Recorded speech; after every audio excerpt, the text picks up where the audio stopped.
So how's everybody doing this morning? Great. It's election day. So, I think many of us have the jitters this morning as it relates to what the future will hold. But it's going to be all right. Yes, it is. And I think we all have to understand that as people who are committed to realizing a better tomorrow. I also want to warn you that as a Southerner, I'm sure you can tell by my heavy New York accent, from Manhattan, that for Southerners sometimes it takes 30 minutes to just clear your throat. So I'm going to try my best to be as deliberate as I can in relaying a message to you today that will hopefully give you not just the wherewithal to keep pushing, because these are challenging times, but also encourage you to not only worry about the what of your work, but also the way. When you put equity at the center of your work, when you put racial justice at the center of your work, the way is just as important as the what. And we'll talk about that today. I also want to take the time to honor my friend, Sarita. She got me all the way here, y'all, for y'all. And let me tell you, that was an experience. But you show up when it's time, and I want to honor Sarita for being such a committed co-laborer, really, in moving the work forward in a real and significant way. And last but certainly not least, I want to honor you all for putting yourselves in a position to create collectively the world that you want to see for the people who need you the most. So let me jump in. I have a short amount of time, and there are just a few things that I want to share with you. First and foremost, as you can tell, and it was already articulated to you, that I'm from Atlanta. I'm from what certain people consider the capital of the American South, a place where there are unfortunately two Atlantas, where you have a very affluent African community, but also for the third year in a row, the city of Atlanta was #1 for income inequality. In our city, a poor child only has a 5% chance to rise out of poverty. And with that being said, we have some of the greatest academic institutions in the nation, in particular my alma mater, Morehouse College. It is also the place that gave me my personal commitment towards significance over salary. It was the leadership of great leaders like Martin Luther King Jr., great leaders like Joseph Eccles Lowry and other great leaders who pushed Atlanta forward to realize a place that was not only a place where people had a livable wage and were elevated in a way to be significant, in particular African Americans, in a place where in other places, unfortunately, that may not be the case, but also leveraged public policy as a way to, again, realize the type of communities that we needed for all people to realize their full potential. I am a product of that. I am also the product of a gentleman, and a lot of times when we talk about the history of Atlanta, we don't talk about one particular individual by the name of Maynard Holbrooks Jackson, who was the first African American mayor of the city of Atlanta. Yes, that made him significant because he was the first black mayor of a major southern city. Yes, it was significant that he came from the Dobbs family, which was one of the original black civic families in the city of Atlanta. Yes, he was significant because he was a Morehouse alum. But he was significant more so from my perspective in that when he came into his role as the mayor of Atlanta, one of the first things that he did was to require that businesses, contractors who wanted to do business with the city were required to allocate 30% of their business capacity to African American businesses. When banks wanted to utilize the coffers of the city and encourage the city to invest their dollars into those particular banks, Maynard Jackson said, look, if you want the people's money, the boards of your bank have to represent the people who are paying the taxes to support the city that you want to leverage the dollars for your banks. And as a result of Maynard's commitment to economic inclusion, in 1973, the percentage of black-owned businesses that had contracts with the city in 1 year moved from 1% to 39%. That was the commitment of local government in ensuring that economic inclusion was realized as a result of the market opportunities that were realized through local government, specifically through the procurement process. It took courage, it took vision, and it took a willingness to see the future. Is the reason why Atlanta is now considered the black Mecca for our nation. And it is that same amount of courage and commitment to equity and vision that will be needed as we transition from an extractive economy, an extremely extractive economy, to a clean energy economy.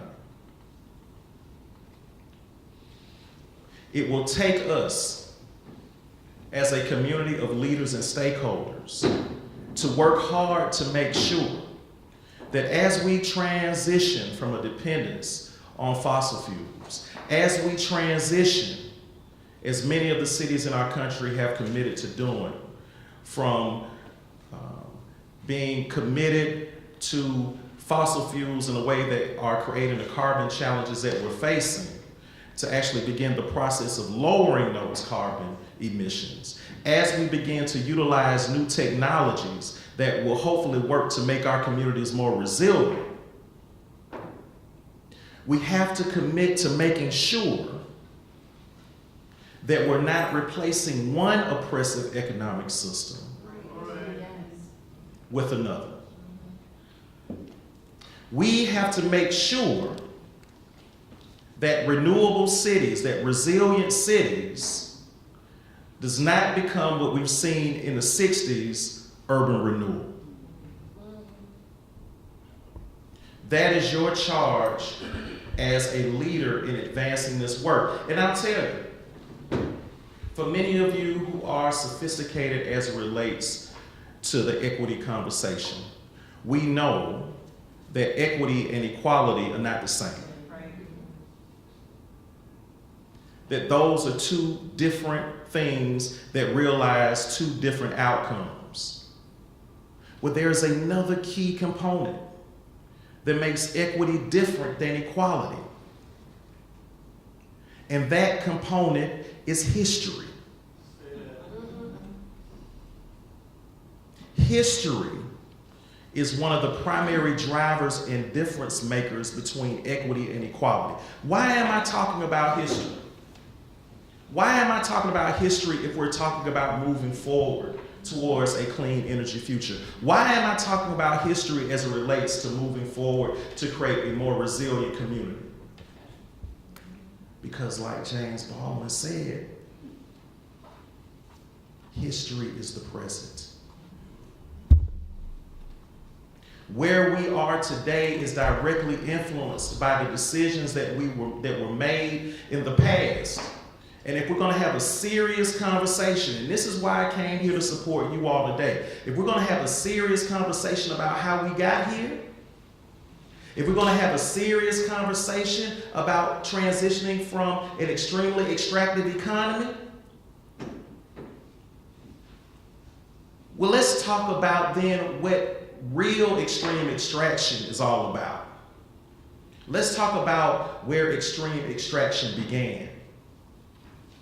And extreme extraction in America did not just begin with the extraction of fossil fuels out of the ground.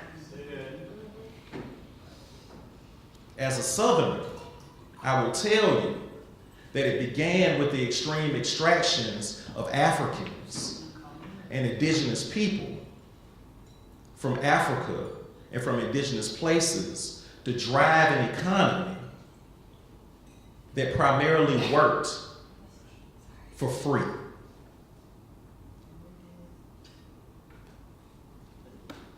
So let's talk about extreme extraction. Because if we want to move towards a clean energy economy, we have to remember those people. And the descendants of those people are the same people who are suffering now in many of the urban cities that you're working in today. And if you don't understand that those people that you're working for now are connected to those same people who've been used to drive an economy in a way that stripped the humanity out of those individuals and made them a commodity, then you don't understand what it means to create a truly sustainable society. Because sustainability cannot live without justice. Resilience can't live without justice.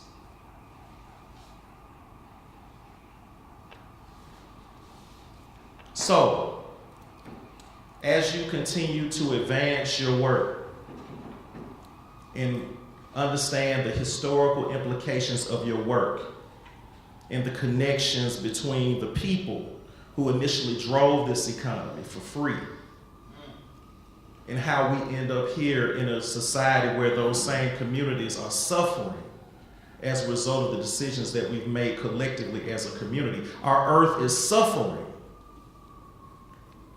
because of our choice to accumulate capital by any means necessary. You have the potential to lead a new agenda. You know, where the big time people get it wrong, where the big think tanks get it wrong, where the well-resourced people get it wrong, is that they really, really believe that tectonic change, that systemic change, that transformational change happens from the top down. Yes. Right. In all of their educations and all of their PhDs and all of their cum laudes and all of their oh lordies, they don't realize that real change, systemic change, doesn't happen at a university. It is not realized or thought up at a think tank. It is not realized through a 1 or 2 or 3 year grant from a foundation. It is realized through a deep commitment to something that is bigger than themselves by the people on the ground, the people in community like you. And so you are the leaders on the front lines. You are the leaders that will push us forward in realizing a more resilient and more sustainable future. What does that look like? What does that look like? Well, for Atlanta, it looks like not just having a climate action plan, but also connecting that climate action plan with a renewable and equitable cities agenda that is being driven by organizations like the Partnership for Southern Equity to ensure that while we're working to lower our carbon emissions, we're also working to create a more inclusive economy.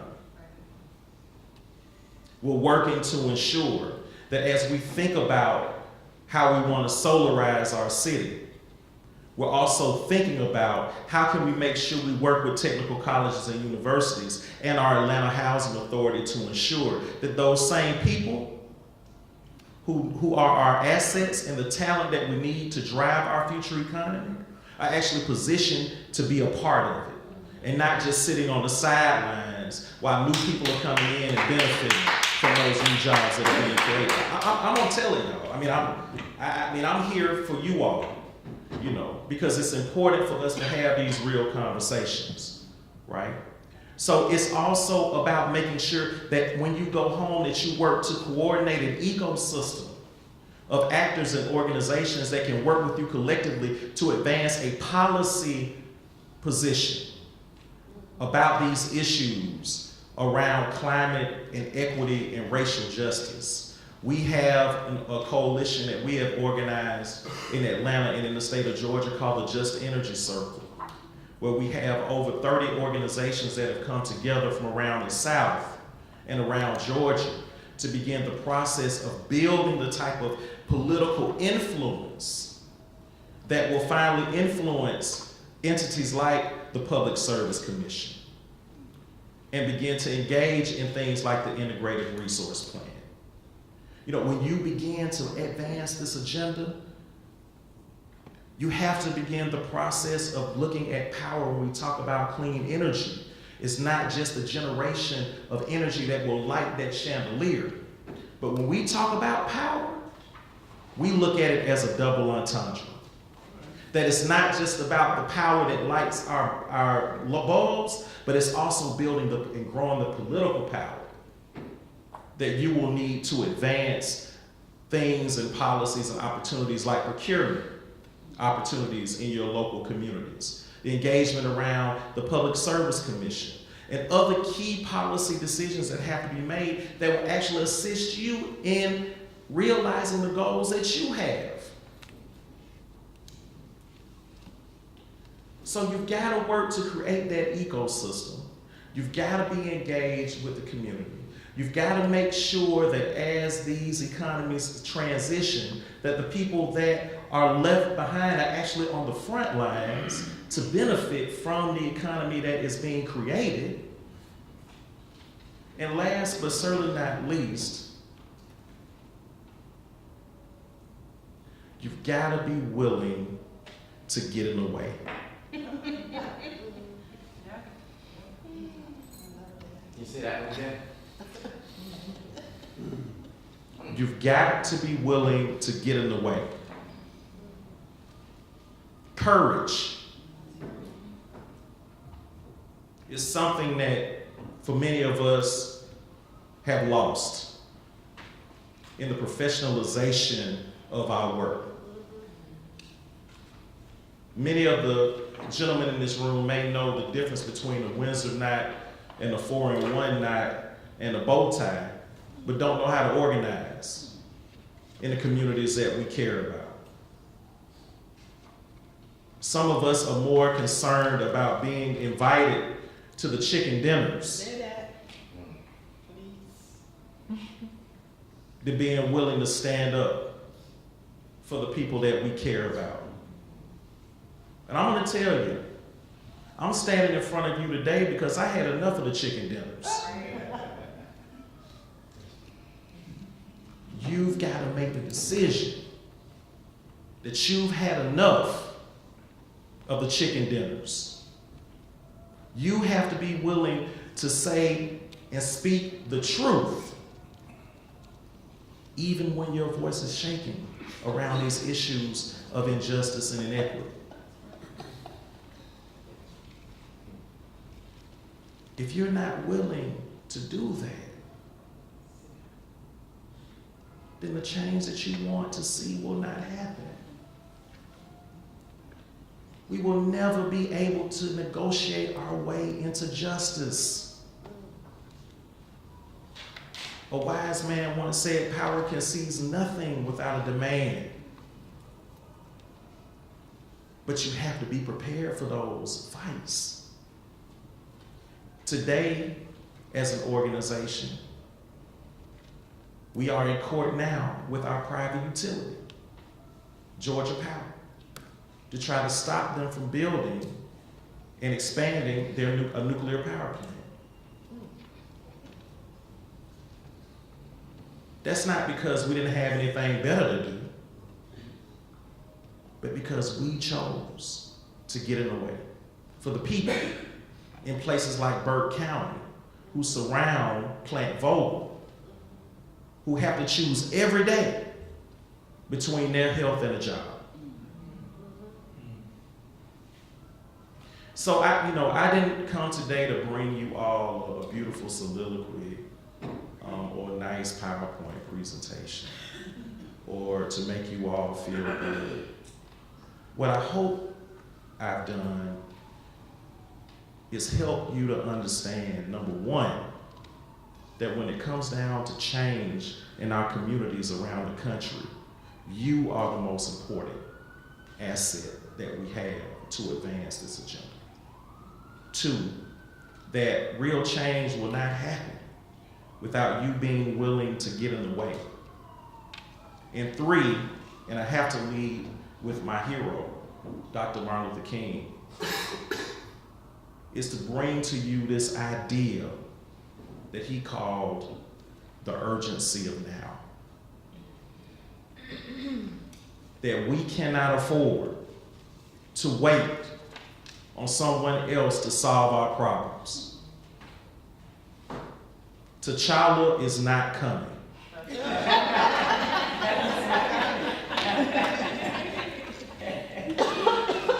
Superman is not coming. Wonder Woman is not coming.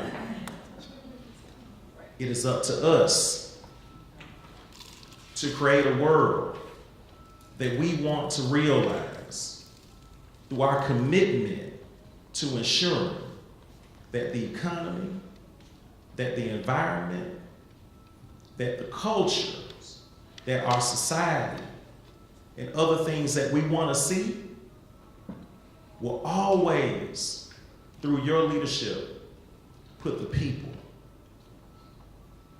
that we need the most, that need us the most, at the center of the work that we do as a community of change agents. Thank you all for allowing me to share. And I honor each and every one of you for the work that you all do, and keep fighting the good work. Keep fighting the good fight. Thank you. Thank you.